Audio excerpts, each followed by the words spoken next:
For more than a decade, he had navigated the restless waters of the Andaman Sea, a seasoned fisherman whose life was stitched together by salt, wind, and tide.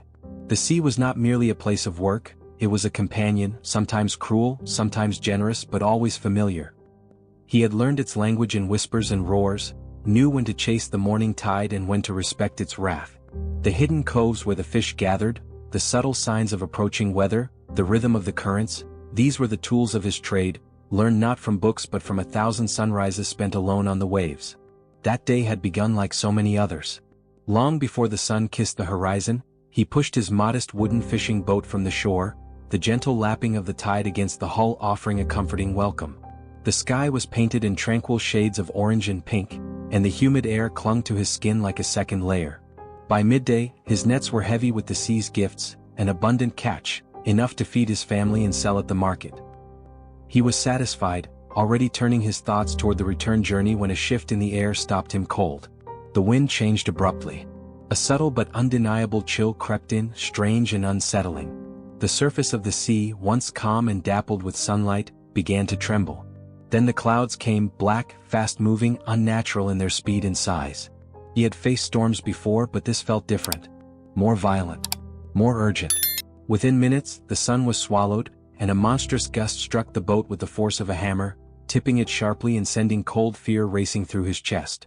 He grabbed the wheel, knuckles white, trying to steer, to fight back against nature's fury. But there was no steering through what came next. The rain didn't fall, it slammed down like a solid wall. The sea he thought he knew turned into a towering chaos of black water and white foam. Waves, massive and merciless, smashed against the vessel, each one threatening to tear it apart. Then on the horizon he saw it, a wave taller than any before, a mountain of water that blotted out the sky. It hit with thunderous finality, lifting the boat like a leaf and flipping it in the air. He was thrown into the abyss. Salt water engulfed him. He couldn't tell which way was up. The current pulled at his limbs like invisible hands, tumbling him in darkness. His mouth filled with water, his lungs screamed for air, and his body collided with hard, broken objects, fragments of his boat. When he finally surfaced, choking and gasping, the storm was still raging. He clawed for anything solid and found it, a wooden lid from his storage compartment. He clung to it desperately, waves battering him again and again, each one a reminder that he was only moments from drowning. Time lost all meaning. The world was reduced to pain, water, and noise.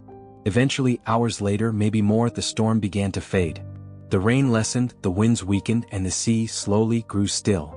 He drifted, barely conscious, the sun breaking through the clouds and searing his salt-covered skin. There was no land in sight. No boats. Nothing but water stretching into infinity. He was alive but alone. And the ocean, which had once sustained him, now seemed intent on devouring him piece by piece. The hours crawled by. The sun blazed overhead. His lips cracked, his tongue swelled. He had no food, no fresh water, and no strength left to swim. When he finally spotted the dark smudge on the horizon, he thought it might be a hallucination. But it grew closer, trees, sand, the unmistakable outline of land. Hope flared, desperate and blinding. Using what little energy he had left, he kicked weakly, allowing the current to carry him toward salvation. Closer and closer, until the sand brushed his fingertips. He crawled ashore, every motion an agony, and collapsed. There, face down on wet sand, he wept, not from joy, not from sadness, but from the sheer overwhelming reality of survival. For a long while he didn't move. His body throbbed with exhaustion, skin burned from sun and salt, every breath a struggle. The sound of waves was calmer now, soothing almost, but the weight of his ordeal pressed down like an anchor. When he finally forced himself to sit up, his eyes scanned the beach. It curved gently in both directions, bordered by dense jungle rising like a wall behind him. No signs of civilization. No smoke, no footprints, no distant motors. Just untouched wilderness. Panic bubbled beneath the surface of his thoughts. His throat felt like sandpaper, his stomach hollow with hunger, but he had no idea where to begin. He staggered to his feet, legs trembling, and took stock of what the sea had returned to him. A broken or splintered wood, a shredded fishing net. It wasn't much, but it was something. He dragged the largest plank toward the treeline and wedged it against a fallen log, creating a crude shelter, just enough to offer shade from the merciless sun. It was pitiful, but it was his. By late afternoon, his thirst became unbearable. He knew he wouldn't survive another day without water. He remembered hearing that islands often had freshwater sources if you looked far enough inland. Gathering the last of his strength, he pushed into the jungle, leaves brushing his arms, insects swarming. The heat under the canopy was suffocating. Branches clawed at his skin, and unfamiliar calls echoed through the underbrush. His senses were on high alert, adrenaline keeping his feet moving despite the pain. Then a clearing. Towering palm trees, their tops heavy with coconuts, stood like guardians around the open space. Relief surged through him. He knew that coconut water could save him, but the fruit hung far out of reach. He tried climbing but slid back down, his limbs too weak. He searched the ground and found a rock, then began hurling it upward. Again and again until finally, a single coconut dropped. He stumbled to it, cracked it open on a sharp stone and drank. It was warm, slightly bitter, but to him it tasted like life itself. Dusk had fallen by the time he returned to his shelter. The air had cooled and the jungle behind him buzzed with the sounds of night. He curled under the shelter, knees hugged to his chest, his body trembling. That's when the truth sank in. No one knew where he was. There had been no distress signal, no one waiting on shore for his return. The sea had taken him without a trace. He might be here for days, weeks, or longer. The silence of the night was oppressive. Every rustle in the brush made his heart race. His stomach ached from emptiness, but fear had a stronger grip. He didn't sleep, not really, just lay there in the dark, staring into the void, asking questions with no answers. The second day didn't ease him into the reality of survival, it hit him hard, beginning with a thirst so intense it felt like his body was turning on itself. His throat was raw, scraped dry like it had been lined with sandpaper. Every breath felt like inhaling dust. His lips were cracked, peeling at the edges, stinging with every movement. The coconut water from the previous night had given him just enough to push through until morning, but it was no real solution. He knew that. If he wanted to stay alive, he would need something far more consistent, a real water source. That single, unshakable thought pushed him forward. With determination fueled by desperation, he turned his back on the shoreline and headed into the heart of the island. The jungle greeted him like a wall, dense, humid, and impenetrable. The thick canopy above blocked most of the sun, casting the forest floor in a dim, green twilight. Every step was cautious. Roots twisted beneath his feet like traps, vines clawed at his arms, and the air was so thick with moisture it felt like he was breathing through a sponge. He scanned the ground constantly, looking for any sign of water, a glint, a damp patch, even a hint of a trickle. But hours passed and there was nothing. Only the rustle of leaves, the distant calls of birds, and the growing roar of panic inside his chest. His body felt heavier with each step. He could almost feel the dehydration creeping through his muscles, slowing him down, draining his strength. Hunger might take days to kill, but water was urgent, and he was running out of time. Then something caught his eye, movement. Small, almost imperceptible. Tiny birds darting between the trees, their patterns erratic but deliberate. He froze. Somewhere in his memory, a line surfaced, something from a survival documentary he had watched years ago. Birds, especially the smaller ones, often gather near fresh water. Was a threat. And in his current state, any thread was worth following. He trailed them through the undergrowth, stumbling, tripping, branches whipping against his face. And then he heard it, so faint at first he thought he imagined it. But no, it was there. A gentle trickling sound, like a whisper through the leaves. His heart surged. Pushing aside a curtain of vines, he saw it. A narrow stream, slow but steady, winding its way between moss-covered rocks. He fell to his knees. Cupping his hands, he scooped up the warm, earthy water and drank. Tasted like life. Like hope. Like the possibility of tomorrow. He drank until his belly ached and then drank some more. The relief wasn't just physical, it was emotional, almost spiritual. That stream wasn't just water. It was proof that he could survive, that he could fight back against the elements, against the despair. It was his first real victory on the island. But survival, he knew, was never about one victory. Water alone wouldn't keep him going. His stomach had been gnawing at itself for hours, and now that the thirst had been eased, the hunger roared louder than ever. He needed food. And fast. Fishing seemed like the most immediate solution. The island's shallows were teeming with life. He had seen glimpses of small fish flashing between the rocks near the shore. But he had nothing. No fishing rod. No line. No hooks. Nothing but his bare hands and whatever he could craft with them. He scoured the forest floor until he found a sharp, jagged rock and began chipping away at it with another stone, slowly carving it into a crude point. It wasn't elegant, but it was the closest thing he had to a spear. He waded into the shallows, the water cool around his legs, the sunlight finally breaking through the trees and glinting off the surface. He moved slowly, careful not to stir the silt or alert the fish. They were there, darting between shadows, quick and silver. He raised his makeshift spear, heart pounding, and struck. The water splashed, but the fish scattered. Missed. Again. And again. The days began to lose their names. Morning no longer meant a new beginning, it simply meant another chance to survive. Time melted. Hours slipped into each other like waves crashing against the shore, one indistinguishable from the next. He tried to hold on to some sense of it, carving marks into tree bark, counting the sunrises. But eventually even that habit faded. His life became a loop. Wake up. Search for food. Gather water. Fix the shelter. Sleep under the stars. Then do it all again. And again. Each small task became a kind of rhythm. A meditation. A way to stay sane. Because if he let go completely, if he allowed the emptiness to take over, he knew he'd never find his way back. Still, the silence ate at him. Not just the absence of voices, but the absence of being seen, being known. He couldn't remember the sound of another person's laugh. Couldn't remember what it felt like to share a moment, even something as simple as a nod or a glance. Under his crude shelter, fashioned from woven leaves and brittle branches, he would lie back each night and stare at the stars, those cold, distant fires in the sky. They offered no comfort, only questions. Would he ever be found? Would he ever look into another person's eyes again and not feel like a ghost? But the island, silent and ancient, wasn't done with him.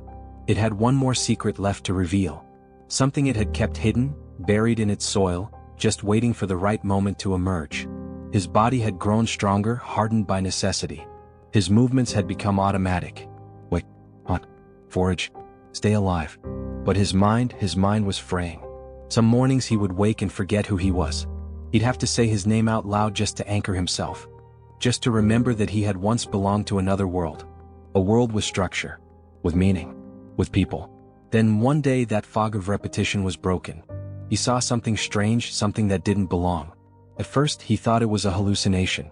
A mirage formed by desperation. But it didn't vanish. Just beyond a dense thicket, half covered by leaves and soil, was a formation. A circle of blackened stones. Not natural. Not accidental. Arranged. Deliberate. The fire pit was old. Cold. Abandoned. But once someone had stood here. He crouched low beside it, pressing his fingers to the dry, cracked earth as though trying to read the memory held in the dust. His pulse quickened, a drumbeat of longing and dread. There was no warmth, no ember left to cling to. Only the brittle remains of charred wood stubbornly clung to a silence that had long since settled over the place. Still, the evidence was undeniable. Someone had made this fire. Someone had been here before. Had they survived? That question ignited something within him. He searched the area with sudden urgency, eyes scanning the clearing like a man possessed. The world had shifted. A broken branch jutted out unnaturally, snapped with force rather than by time. A rock, etched faintly with lines too purposeful to be natural, lay half buried beneath fallen leaves. Each clue pulled at his hope, stitching it together with threads of desperation.